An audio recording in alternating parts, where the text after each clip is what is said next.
Bienvenidos a su programa semanal Química para Ingenieros Civiles. En el programa de hoy abordaremos el tema de celdas de combustible. En el panel de especialistas nos acompaña Alejandro Ramírez, Yair Hernández y su servidor, Alberto Rivera. Para empezar, ¿qué es una celda de combustible? Una celda de combustible es un dispositivo electroquímico que convierte la energía química de una reacción directamente en energía eléctrica. Por ejemplo, puede generar electricidad combinando hidrógeno y oxígeno electroquímicamente, sin ninguna combustión. Estas celdas no se agotan como lo haría una batería, ni precisan recarga, ya que producirán energía en forma de electricidad y calor en tanto se les provea de combustible. Antecedentes. La primera celda de combustible fue creada en 1839 por Sir William Grove, un juez y científico galés que demostró que la combinación de hidrógeno y oxígeno generaba electricidad, además de agua y calor. Además, sabemos que el verdadero interés en las celdas de combustible como un generador práctico vino hacia comienzos de los años 60 de nuestro siglo, cuando el programa espacial de los Estados Unidos seleccionó las celdas de combustible para proporcionar electricidad y agua a las naves espaciales Gemini y Apolo. Diferencias. La diferencia principal con las baterías convencionales es que estas son acumuladores de energía en las que la máxima energía depende de la cantidad de reactivos químicos almacenados en ellas, dejando de producir energía cuando se consumen dichos reactivos. Por el contrario, las pilas de combustible son dispositivos que teóricamente tienen la capacidad de producir energía eléctrica de forma indefinida mientras suministra combustible y oxidante a los electrodos. Solo la degradación o el mal funcionamiento de los componentes limitan la vida de operación práctica de las pilas de combustible.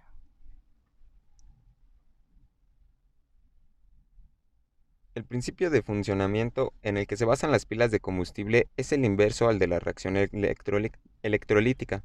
Oxígeno e hidrógeno se combinan para formar agua con producción de energía eléctrica y calor. Se trata, por lo tanto, de una reacción limpia, en la que el único producto es el vapor de agua que puede ser liberado a la atmósfera sin ningún peligro para el medio ambiente. Además, del hidrógeno puro que pueda provenir de la electrólisis a partir de una fuente renovable, pueden emplearse como combustibles otras fuentes como gasolina, gases licuados del petróleo, metanol, etanol, entre otras, que tan solo precisarían de un tratamiento adecuado para adaptarlos a los diferentes tipos de pilas de combustible. A continuación hablaremos de los tipos de celdas, sus usos y sus aplicaciones.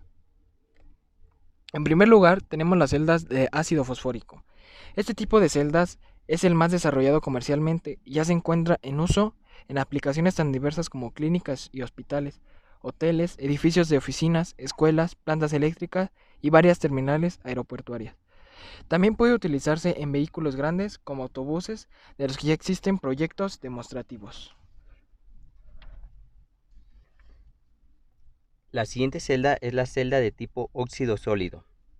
Este tipo de celdas podrían ser utilizadas en aplicaciones de potencia, incluyendo estaciones de generación de energía eléctrica a gran escala e industrial.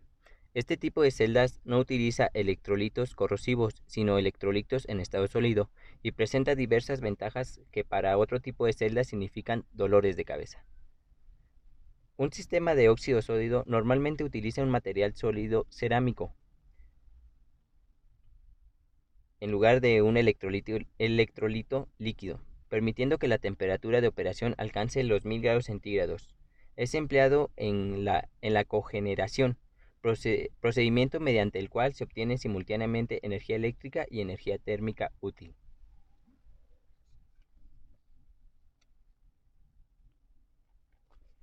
La siguiente es la celda de combustión de carbonatos fundidos.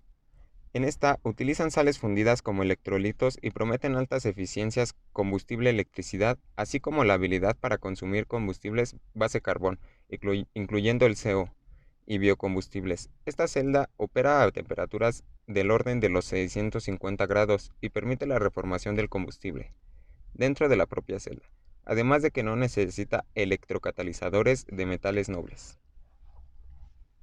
Celdas alcalinas. Utilizadas desde hace mucho tiempo para la NASA en misiones espaciales, este tipo de celdas pueden alcanzar eficiencias de generación eléctrica de hasta 70%. Estas celdas utilizan hidróxido de potasio como electrolito y hasta hace poco tiempo eran demasiado costosas para aplicaciones comerciales, pero varias compañías están encontrando formas de reducir estos costos y mejorar la flexibilidad en su operación. A continuación hablaremos de las reacciones químicas más sencillas que se llevan a cabo dentro de las celdas. Como podrán observar, en la de la izquierda es una de las reacciones más simples que se pueden dar en una celda. Es que el oxígeno y el hidrógeno se combinen para formar agua y producir energía eléctrica y calor. La celda consiste en un ánodo en el que se inyecta el combustible, hidrógeno, amoníaco o hidracina, y un cátodo en el que se introduce un oxidante, aire u oxígeno. Los dos electrodos de una pila de combustible están separados por un electrolito iónico conductor.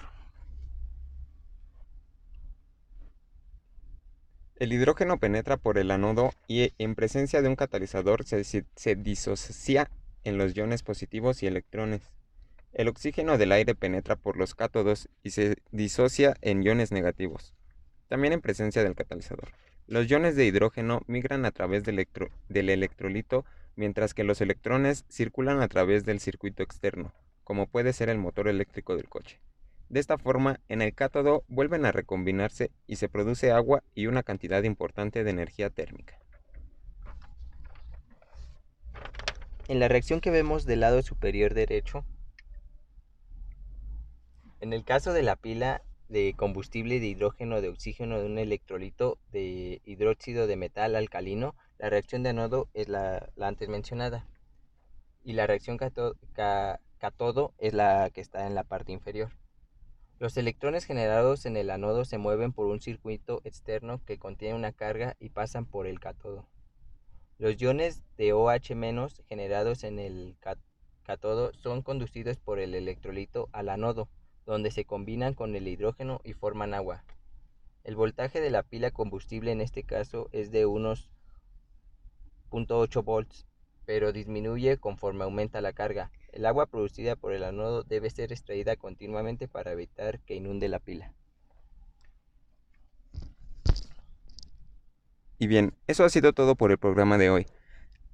No me queda más que agradecer a los invitados en este programa. Muchas gracias por la invitación, Diego. Muchas gracias, Diego. En fin, nos vemos en la siguiente semana con el siguiente programa.